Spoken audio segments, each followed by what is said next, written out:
नमस्कार श्रोतागणों, तो अभी उपस्थित हुए हैं दिन भर की प्रमुख खबरों के साथ। तो इससे पहले खबरों का अध्ययन विस्तृत रूप से करें, निवेदन रहेगा कृपया चैनल को जरूर सब्सक्राइब करें। तो प्रस्तुत हैं आज दिन भर की प्रमुख खबरें। फल मंडी में पीआरजे ट्रेडर्स 53 नंबर फार्म पर कोटगढ़ के बड़गांव क्षेत्र से समर क्वीन सेब की 4 पेटियां पहुंची। एक पेटी 600 रुपये में बिकी। अधिकतर बागवानों को यूनिवर्सल कार्टन नहीं मिल रहा है। ऐसे में बागवान अपनी फसल मंडी में बेचने के लिए नहीं ला पा रहे हैं। आड़तियों का कहना है कि बागवान समय से पहले ही फसल का तुड़ान कर रहे हैं। ऐसे में मंडी में सेब की गुणवत्ता सही नहीं है। धर्मगुरु दलाई लामा के जन्मदिन पर सिक्किम के सीएम होंगे मुख्य अतिथि। पर्यटन नगरी मैक्लोडगंज में तिब्बती धर्मगुरु दलाई लामा के जन्मदिन की तैयारियां शुरू हो चुकी हैं। धर्मगुरु के जन्मदिन समारोह में सिक्किम के सीएम प्रेम सिंह तमांग मुख्य अतिथि होंगे। इस दौरान चुगलाखंग बौद्ध मठ में कांगड़ी धाम का आयोजन किया जाएगा। साथ ही शाम को टिप्पा में तिब्बती कलाकारों की ओर से सांस्कृतिक कार्यक्रम प्रस्तुत किए जाएंगे। इसमें पहाड़ी कलाकारों की भी शिरकत करने की संभावना है। वहीं गौरतलब है कि 14वें दलाई लामा तेंजिन ग्यात्सो का जन्म 6 जुलाई 1935 को उत्तर पूर्वी तिब्बत के ताकस्तेर में हुआ था। स्कूटी खरीदने पर मेधावी छात्राओं को मिलेगी इतने रुपए की सब्सिडी।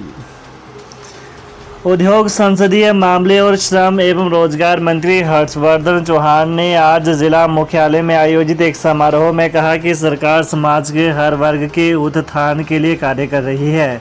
सरकार का लक्ष्य कमजोर व पिछड़े वर्गों के उत्थान के साथ महिलाओं और बाल विकास सुनिश्चित करना भी है। उन्होंने कहा कि बच्चों को पोषण के साथ सुरक्षित माहौल प्रदान करना स्वस्थ समाज के निर्माण के लिए आवश्यक है। उद्योग मंत्री ने कहा कि सरकार द्वारा राज्य की 20,000 मेधावी छात्राओं को स्कूटी खरीदने पर 25,000 रुपये की सब्सिडी का प्रावधान किया गया है। वहीं सरकार द्वारा ब्याज मुक्त ऋण योजना के तहत 1 लाख रुपए से कम वार्षिक पारिवारिक आय वाली लड़कियों को JBT, nursing, hotel management, MBBS, MBA, engineering, LLB और बीएड आदि व्यावसायिक एवं तकनीकी शिक्षा के लिए 75,000 रुपये तक के ब्याज मुक्त ऋण का भी प्रावधान किया जा रहा है।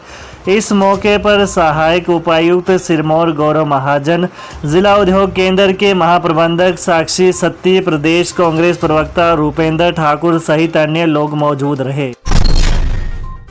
भूस्खलन से एचआरटीसी के 13 रूट फेल। शिमला शहर में यहां थमी रही वाहनों की आवाजाही। शिमला ज़िले में देर रात से हो रही भारी बारिश लोगों के लिए परेशानी का सबब बन गई है।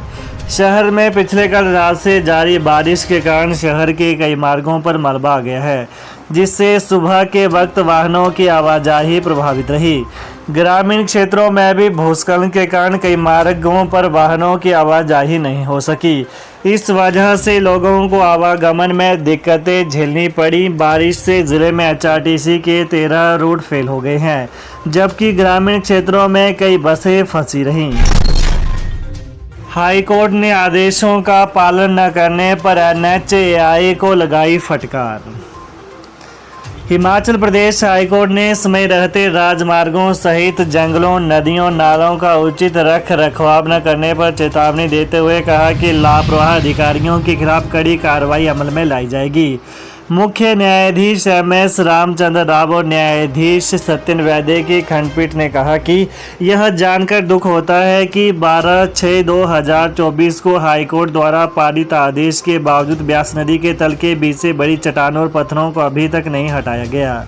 इन पत्थरों से पानी के टकराने से बहाव नदी तट तक आ जाता है और सड़कों को नुकसान पहुंचता है।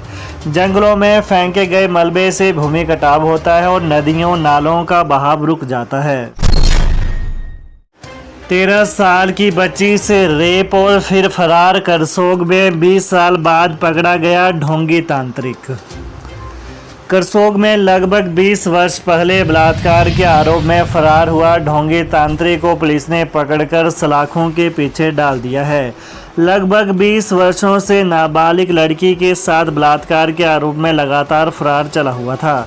आरोपी जोगिंदर पाल गांव जहलू भिजड़ जिला हमीरपुर का रहने वाला है, जो कि इलाज की आड़ में पूजा हवन के साथ नाले में सुनसान स्थान पर ले जाकर हवस मिटाने का कृत्य करता रहा है। वहीं करसोग पुलिस के पास यह मामला 20 मई 2005 को उस समय दर्ज करवाया गया, जब 13 वर्षीय लड़की को इलाज के नाम पर यह ढोंगी तांत्रिक नाले में ले गया और पूजा हवन के बाद 20-20 के 2 नोट थमाकर तांत्रिक विद्या की आड़ में दुष्कर्म किया। भारी बारिश से 81 सड़कें ठप, मलबे में फंसी सरकारी बसें, प्रदेश में मानसून पकड़ेगा रफ्तार।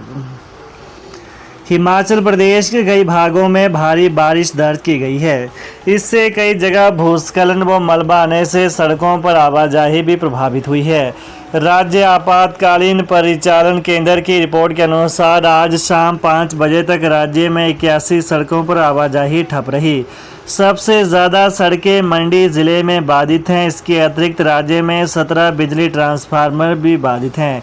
हालांकि सुबह 212 ट्रांसफार्मर बाधित थे।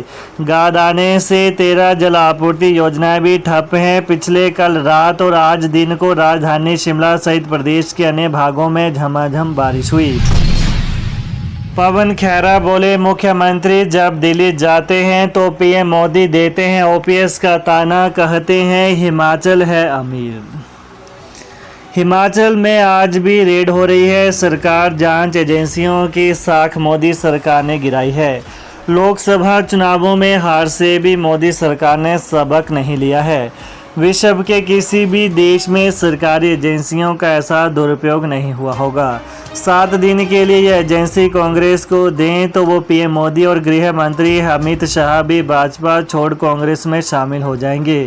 हालांकि कांग्रेस उन्हें नहीं लेगी। अखिल भारतीय कांग्रेस कमेटी के मीडिया व पब्लिसिटी विभाग के चेयरमैन राष्ट्रीय प्रवक्ता पवन खेड़ा ने हमीरपुर में प्रेस वार्ता को संबोधित करते हुए यह बातें कहीं। इसके अतिरिक्त पवन खेड़ा ने कहा कि हिमाचल के हकों को लेकर जब प्रदेश के मुख्यमंत्री सुखविंदर सिंह सुक्खू दिल्ली जाते हैं तो प्रधानमंत्री नरेंद्र मोदी उन्हें ओपीएस का ताना देकर कहते हैं कि हिमाचल अमीर है, क्योंकि यहाँ की सरकार ओपीएस के लिए बजट दे सकती है। उन्होंने कहा कि प्रधानमंत्री एक तरफ हिमाचल को अपना दूसरा घर कहते हैं, लेकिन आपदा में लापता हो गए।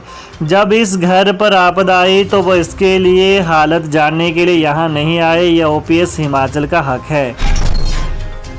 कर्मचारियों ने कुलपति कार्यालय के बाहर की गेट मीटिंग, जानिए वजह। हिमाचल प्रदेश विश्वविद्यालय में कर्मचारियों ने संयुक्त समन्वय समिति यानी जेसीसी के बैनर तले विभिन्न मांगों को लेकर विश्वविद्यालय प्रशासन के खिलाफ मोर्चा खोल दिया है। लंबे समय से लंबित मांगों को लेकर आज कर्मचारियों ने कुलपति कार्यालय के बाहर एकत्रित होकर गेट मीटिंग की।